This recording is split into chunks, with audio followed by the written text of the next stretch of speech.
grave por tratarse de la mayor empresa estatal. Standard & Poor's y Fitch calificaron sus bonos como de bonos basura. Se han reportado desde el año pasado irregularidades, licitaciones, y el presidente Castillo allí, ¿no?, rondando en medio. Pues, ¿cómo se puede sacar a flote Petroperú nuevamente? ¿Cuáles podrían ser las salidas? Está con nosotros Luis Miguel Castilla, ha sido ministro de Economía y es director de Evidenza Consultores. ¿Cómo le va, Luis Miguel? Bienvenido. Muy buenas noches. Qué gusto. Buenas noches, Jaime. Gracias por la invitación. No, gracias a usted. A ver, esto de Petroperú es muy grave, y usted creo que nos puede pintar un panorama mucho más preciso, dada su expertise como ministro de Economía en su momento. Hay comunicaciones desde el 23 de diciembre del año pasado. Pedro Franque al ministro de Energía y Minas. Luego Pedro Franque al mismo ministro de Energía y Minas. Luego Graham al nuevo ministro de Energía y Minas, ahora sí. Desde diciembre, enero, marzo y así. Y claro, han reaccionado como se suele reaccionar en este gobierno. Ya parece que hay un modus operandi, ¿no?, que es cuando ya la cosa no da para más, ya cuando la cosa parece como desmembrarse, allí dicen, ya, ¿verdad?, ¿no?, mejor sacarlo. Y fue en una reunión dominical, ¿no? ¿Hay maneras o hay formas, habrían formas de virar esta situación y que Petroperú pueda tener un mejor norte? Yo creo que sí, Jaime, pero yo creo que al escuchar lo que ha dicho el Contralor en el reporte que acaba de dar el programa, esto se contradice totalmente con la siguiente conminación que ha hecho el directorio nuevamente al Ministerio de Economía y Finanzas de ratificar al directorio con ese nuevo encargado de la gerencia general. Entonces, acá alguien no dice la verdad, o lo están meciendo al Contralor, el presidente y el premier, porque lo cierto es que han vuelto a insistir en volver a convocar una junta de accionistas, conminando al MEF a dar su pleno respaldo. Entonces, esa no es una forma de ganar credibilidad, en mi entender, y esto no se resuelve cambiando una persona. Hay un directorio, para empezar, que tiene que responder por los actos, un colegiado, y también todo un equipo que entró con el señor Chávez y que debe responder ante todo lo que se ha hecho en los últimos meses. Ahora, claro, llegar a esta situación límite también ha, digamos, influido, ha tenido influencia, yo diría directa, en la baja calificación de los bonos de Petroperú. Y el presidente ahora le ha asegurado al Contralor que va a cambiar al directorio íntegro de la empresa petrolera estatal. Digamos, ¿ese podría ser un primer buen derrotero o no? Yo creo que sí, porque, a ver, revertir un daño reputacional no es fácil, porque acá se duda sobre la credibilidad del manejo del gobierno de esta empresa, del gobierno corporativo, a tal punto que las calificadoras han degradado y opinan de que la capacidad de repago de la empresa se ve mermada. Entonces, esto creo que ameritaría un cambio profundo del directorio en su integridad e incluso de la plana directiva, de la plana profesional gerencial que entró con la administración que acaba de cambiar la cabeza. Esto es fundamental porque se pueden gatillar una serie de cláusulas que hay en el financiamiento, es una que tiene, por lo menos con los bonos, por lo menos con los bancos que hacen parte de un crédito de 1.300 millones de dólares, y hay otros 3.000 millones que están en juego, que tienen los bonohabientes. Exacto. Entonces, en tanto no se dé estas señales claras de un cambio sincero y no un cambio maquillado, va a pasar lo mismo. Se van a gatillar estas cláusulas porque lo que está dañada seriamente es la credibilidad de la empresa, y esto tiene implicancias muy serias, no solamente para empresas, sino para la reputación del país y la seriedad con la cual maneja este tipo de contingencias. Ahora, uno de los más entusiastas defensores de este modelo, ¿no?, que ha llevado a Petroperú a la situación en la que hoy se encuentra, es Cerrón y sus aliados, Cerrón y sus compañeros, sus camaradas, ¿no? Por ejemplo, Guido Bellido dice que habría un interés, ¿no?, de provocar que Petroperú quiebre, ¿no?, para que se venda a un privado a precio de ganga. ¿Esto es una posibilidad, digamos, factible? No, es un absurdo, absolutamente absurdo. Y la lógica, Jaime, responde a la misma que decía que cuando el tipo de cambio estaba depreciándose, era una jugada del Banco Central y de los intereses que querían, digamos, propiciar una pérdida de valor del sol por una manipulación con un objetivo, digamos, subalterno, ¿no? Acá creo que eso lo que muestra es una total ignorancia de cómo funcionan estas cosas y eso creo que es una burla a la inteligencia de los peruanos, ¿no? Acá lo que se quiere en esta coyuntura de elevados precios de las materias primas es evitar de que haya un problema de abastecimiento, que haya una provisión adecuada de combustibles. Petroperú es responsable de parte de esto, pero no se puede jugar, digamos, con ese tipo de móviles políticos, porque esto definitivamente dañan al país. Uno de los argumentos que fue utilizado por las agencias calificadoras de riesgo para bajarle la nota al país, no solamente a Petroperú, fue justamente todo este manoseo y esta manipulación política de entidades que son claves, que generan, digamos, una gran desconfianza. Y uno pensaría que si se quiere, digamos, fortalecer un modelo estatista, quisiera fortalecer la empresa pública, no debieran dañarla de esa forma y tratarla como un botín, porque eso es lo que finalmente la prensa ha alertado y hay que tomar acción y conciencia de lo que se está jugando. Se está jugando con fuego, Jaime. Ajá. Otra cosa que Cerrón impulsa es modernizar la refinería de Talara, ¿no?, que dice que con la refinería de Talara funcionando, Petroperú toma el liderazgo o retoma el liderazgo y los precios de los combustibles bajan. Parecería casi una fórmula mágica. ¿Así podría ser? Nuevamente creo que denota falta de conocimiento del señor Cerrón. En primer lugar, Petroperú no controla los precios de todo el mercado. Hay una parte muy significativa que se abastece, digamos, de otra forma, y no solamente estoy hablando de los grifos conocidos de Prima, de Repsol, sino una cantidad de grifos que no responden, digamos, a la dinámica de Petroperú. Claro. Y lo segundo es que estamos ante un shock externo donde los precios de lo que importamos, que es el crudo, está incrementándose. Y lo tercero, que parece que ignora el señor Cerrón y compañía, es que tenemos un fondo de estabilización de precios de los combustibles, donde el precio del gas licuado envasado y el precio del diésel responden a una banda que tiene un costo fiscal. Entonces creo que este desconocimiento del rol que pueda jugar Petroperú dista de la realidad, y más bien yo dejaría, y es reflejo, digamos, de lo politizado que está el conocimiento de empresas que son absolutamente claves para el bienestar ciudadano.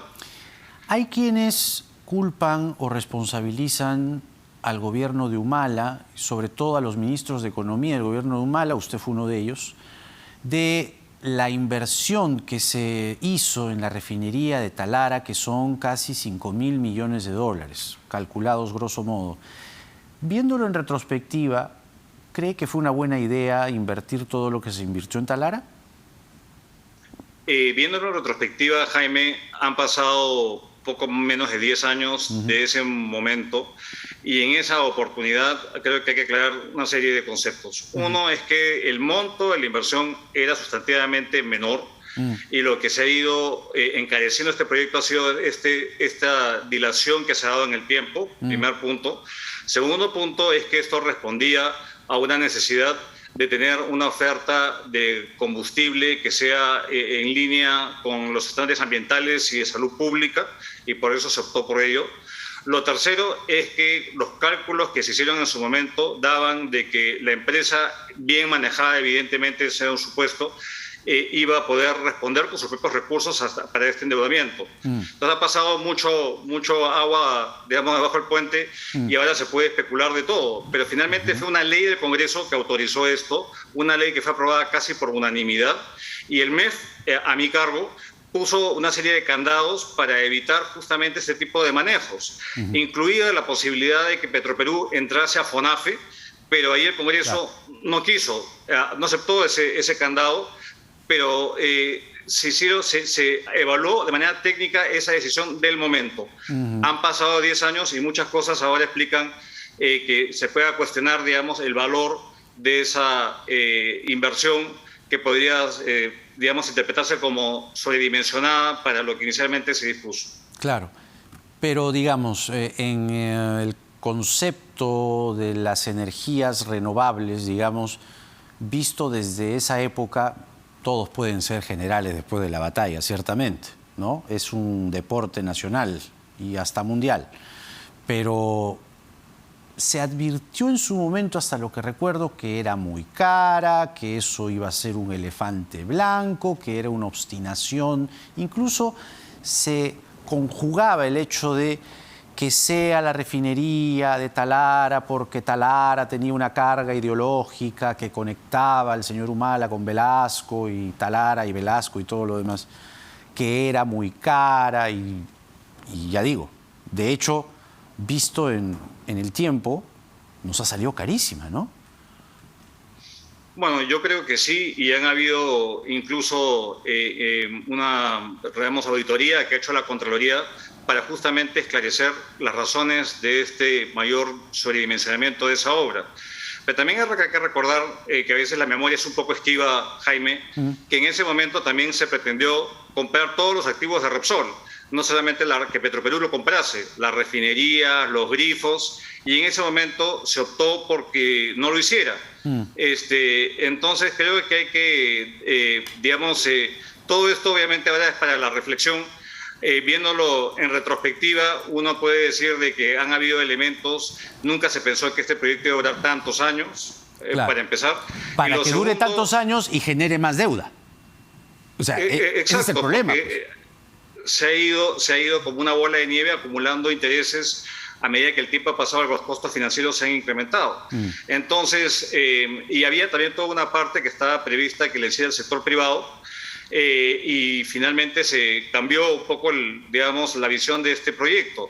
Pero también creo que en aras de precisar, este proyecto, toda la ingeniería y todo, digamos, la preinversión vino incluso del segundo gobierno de Alan García, cuando se contrató a la empresa Técnicas Reunidas y se hizo todo el trabajo previo para la licitación que finalmente se hizo en el año 2013, si mal no recuerdo. Entonces, creo que hay que poner un debido contexto a esto. Creo que nadie se imaginó al día de hoy que hubiese tal manejo errático y tal captura de parte de la empresa por un grupo que hoy día está en el poder, ¿no? Nadie se imaginó eso en este momento, claro, en aquel momento. Hay quienes incluso van más allá y lo culpan a usted directamente de haber permitido que se haga, se avance y se genere la refinería de Talara, y que hoy eso podría ser uno de los cocientes que nos ha llevado a esta final debacle de Petroperú. ¿Qué tendría que responderles? Mire, Jaime, yo asumo todas las consecuencias de mi accionar como ministro de Economía. Y créame, un ministro de Economía no hace aprobar leyes en el Congreso, es un proyecto de energía y minas, y yo asumo la responsabilidad que me caiga.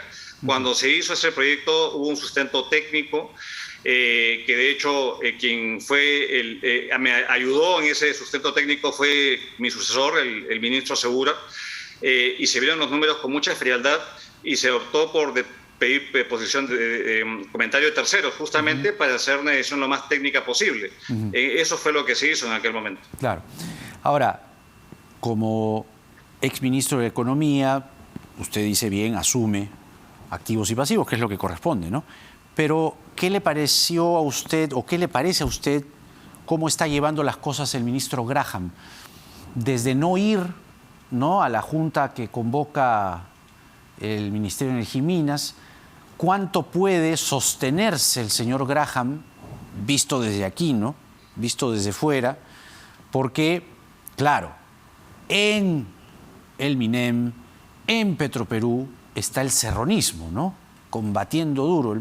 El presidente como que mira, como que está también ahí, ¿no?, mencionado en algunos hechos que no huelen bien, y la situación de la empresa es deplorable, pues, ¿no? ¿La actuación del ministro Graham a usted le ha parecido acertada? ¿Ha sido la vamos, la decisión que usted hubiera tomado eventualmente, y cuánto eso se puede sostener también, ¿no? Mire, es muy difícil describir la cantidad de presiones que se reciben cuando uno está sentado en esa silla. Ajá. Y yo creo que él ha hecho lo correcto. Él ha tratado de darle todas las opciones al presidente, ha actuado como su asesor y finalmente el presidente le ha dado la razón a él y ha salido el gerente general de la empresa.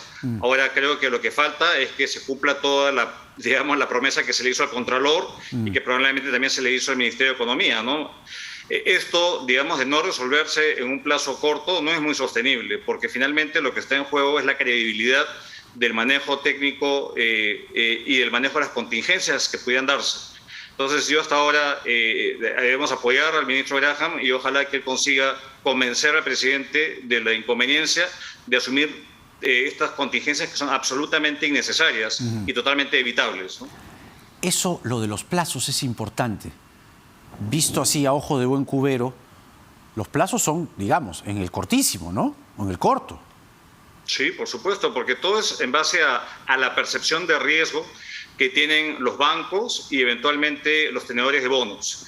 Y estos no van a esperar, digamos, mucho tiempo. Ellos quieren saber cuál es el directorio, qué se va a hacer para absolver, digamos, las inquietudes que tenía la auditoría, esa famosa que se le encargó a una auditora internacional totalmente imparcial. Y esto se tiene que resolver a la brevedad. Esto no puede esperar, digamos, que se madure la decisión, que se reflexione, que se busque consensos de todos los que acompañan al gobierno. Es una decisión técnica y tiene que resolverse de manera técnica y con un giro que dé credibilidad sobre el manejo de la empresa que hoy día se ha perdido. Luis Miguel Castilla, director de Evidenza y exministro de Economía con nosotros. Muchas gracias, Luis Miguel, por esta entrevista. Muy amable, Jaime. Que tenga usted muy buenas noches. Hasta una nueva oportunidad. La situación de Petroperú, señores. ¿Y esto por qué? Movido primero, ¿no?, por la necedad, la majadería de colocar funcionarios o que no están a la altura o para qué están. O sea, ¿cuál es la finalidad? Porque no es solamente, pues, darle chamba a los amigos, a los partidarios, a los aportantes en su momento, sino también para facilitar ¿qué? Y a costa de los bonos de la empresa petrolera estatal. Miren lo que ha terminado todo. Entonces, el viraje tiene que ser pronto, urgente, ¿no? Ya lo ha dicho Luis Miguel Castilla, viraje ya. Y el presidente le ha asegurado al Contralor que va a cambiar al directorio. Veremos. Vamos a hacer la pausa y regresamos con el constitucionalista Omar Cairo para hablar de la propuesta presidencial, o mejor dicho, la propuesta del expresidente Francisco Sagasti de recolectar 75.600 firmas para promover una propuesta ciudadana de adelanto de elecciones, pero además él ha propuesto otras cosas que, Sagasti digo, que pasarían por una agenda mínima de consensos entre el Ejecutivo, entre el Legislativo. Hoy por hoy, honestidad de por medio u honestidad por delante resulta sumamente difícil. Pero nada está dicho. Ya venimos.